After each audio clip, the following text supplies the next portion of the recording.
পহেলা November থেকে polythene কারখানাগুলোতে অভিযান শুরু হবে বলে জানিয়েছেন পরিবেশ উপদেষ্টা। ডিসেম্বরের মধ্যে সচিবালয় প্লাস্টিক মুক্ত করা হবে বলেও ঘোষণা দিয়েছেন তিনি। জানালেন, আগামী প্রজন্মকে পলিথিন ব্যাগ ও কেমিক্যাল মুক্ত দেশ উপহার দিতে চায় সরকার। তা বাস্তবায়ন করতে পাট ও পাটজাত পণ্য বাড়াতে হবে। এছাড়া পহেলা অক্টোবর থেকে পলিথিন ব্যাগ ব্যবহার নিষিদ্ধ করা হয়েছে। রবিবার সকালে রাজধানীর আগারগাঁয়ে পরিবেশ অধিদপ্তরে চলছে পলিথিনের বিকল্প নিয়ে উদ্ভাবনী অংশগ্রহণমূলক মেলা।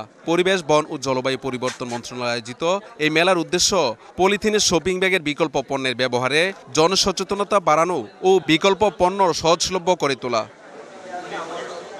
মেলায় অংশ নেওয়া উদ্যোক্তারা পাট ও পাটজাত পণ্যের ব্যবহার বাড়াতে প্রচারের উপর জোর দেন। মিডিয়ার এখানে একটা অনেক বড় রোল আছে। সরকার সবাইকে সুযোগ করে দিচ্ছে, প্রত্যেককে ইকোফ্রেন্ডলি প্রোডাক্ট ব্যবহারে উদ্বুদ্ধ করার জন্য সরকারের এই পদক্ষেপটা খুবই জরুরি ছিল। যুগের সাথে একটা যুগান্তকারী উদ্যোগ বলে মনে করি আমি, এবং সবাইকে অনুরোধ করব, পলিথিন বর্জন করুন, পাটের ব্যাগ ব্যবহার করুন।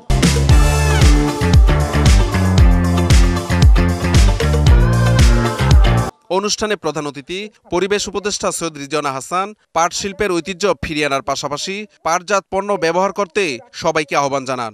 অপচনশীল পলিথিন শপিং ব্যাগের যে অভিশাপ, সেটা থেকে আগামী প্রজন্মকে, নদী, নালা, মাটি এই সব কিছুকে রক্ষার জন্য আশা করি আমরা পহেলা অক্টোবর থেকে আমাদের কাজটা শুরু করতে পারছি।